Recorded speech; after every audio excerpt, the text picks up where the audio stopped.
पर कोई प्रश्न नहीं खड़ा कर सकता। सनातन धर्म भारत का राष्ट्रीय धर्म है, भारत का राष्ट्रीय धर्म यही है। और मुझे कभी आश्चर्य होता है, मुझे याद है मैं सांसद था गोरखपुर से, 1998-99 की घटना है। हज यात्रा करने के लिए गोरखपुर से कुछ लोग गए थे, उनके कैंप में दुर्भाग्य से आग लग गई, बहुत सारे लोग मरे, उनमें से गोरखपुर के कुछ लोग थे जो मर गए थे। अब वेरिफिकेशन के लिए कागज आना था, तो वे मेरे पास तो नहीं आ रहे थे, उनके परिवार के लोग आए कि सब कोई इसमें यहां से कर ले।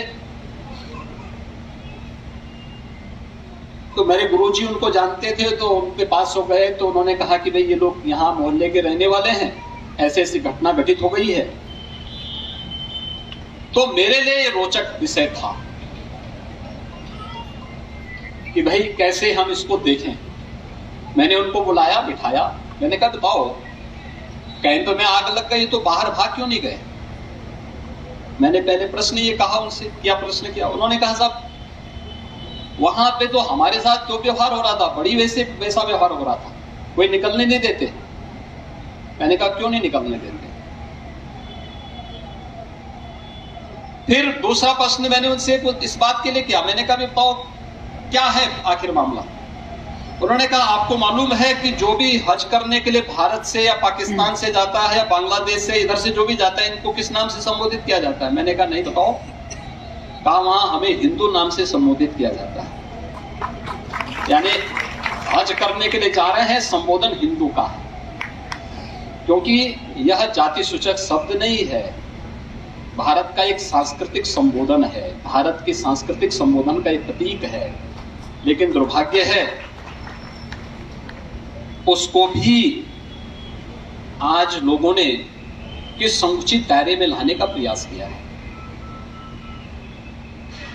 जब हम भारत की बात करते हैं लोग उस पर प्रश्न खड़ा करते हैं। के साथ भी हुआ था, कंस ने सोचा जब आकाशवाणी हुई कि देवकी के 8वें पुत्र के हाथों तुम मारे जाओगे, तो उनको लगा कि जब मैं सबको मार डालूंगा तो फिर कुछ बचेगा ही नहीं। लेकिन उनके मालूम नहीं था कि जो होनी होती है वो तो होगी ही, उसको कोई टाल नहीं सकता है।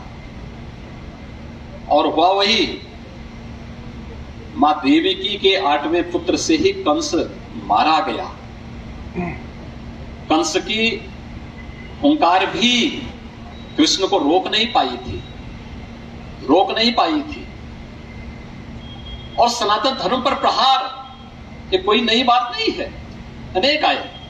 अभी मुझे कुछ देर पहले उज्जैन में महाकाल के दर्शन करने का सौभाग्य प्राप्त हुआ था। महाकाल के मंदिर को भी तोड़ने के लिए एक विदेशी आक्रांता आया था। आज आक्रांता और उसके कोई नामो निशान नहीं बचा है, लेकिन महाकाल आज भी लाखों करोड़ों श्रद्धालुओं को हर वर्ष अपने यहां आमंत्रित करके उनके जीवन को एक नई प्रेरणा दे रहा है। बाबर ने भी प्रयास किया था अयोध्या में श्री राम मंदिर को तोड़ने का। 500 वर्षों के बाद अयोध्या में फिर से भगवान राम का भव्य मंदिर का निर्माण होगा।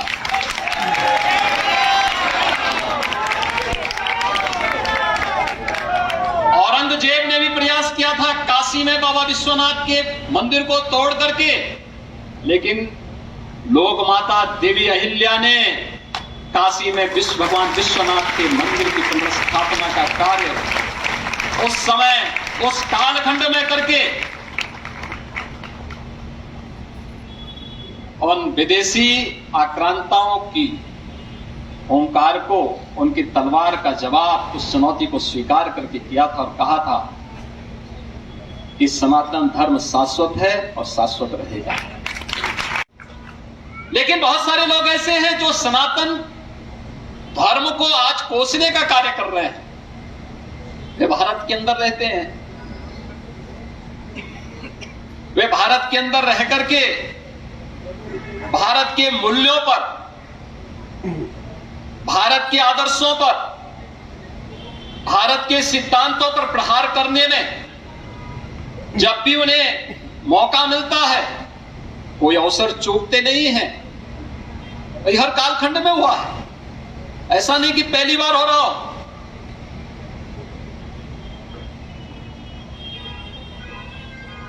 ईश्वर की वास्तविकता पर अविश्वास करना यह पहली बार नहीं हुआ है, और बहुत बार लोगों को गलतफहमी के शिकार हो जाते हैं।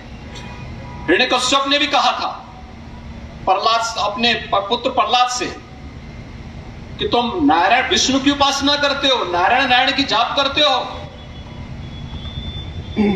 उनकी उपासना करना बंद कर दो।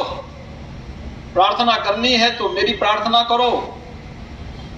और इसके बाद उन्होंने अपने स्वयं के पुत्र के खिलाफ ही साजिश रची। परिणाम सबके सामने है। प्रहलाद का नाम आज भी हर भारतवासी बहुत बड़ी श्रद्धा के साथ लेते हैं। होली का पर्व ही उनके साथ जुड़ गया भारत का। हमने पर्व और त्योहारों के माध्यम से उन्हें मान्यता दी, लोक मान्यता के साथ उन्हें जोड़ दिया, लोक परंपरा के साथ उन्हें जोड़ दिया। कब नहीं हुआ है? ईश्वर की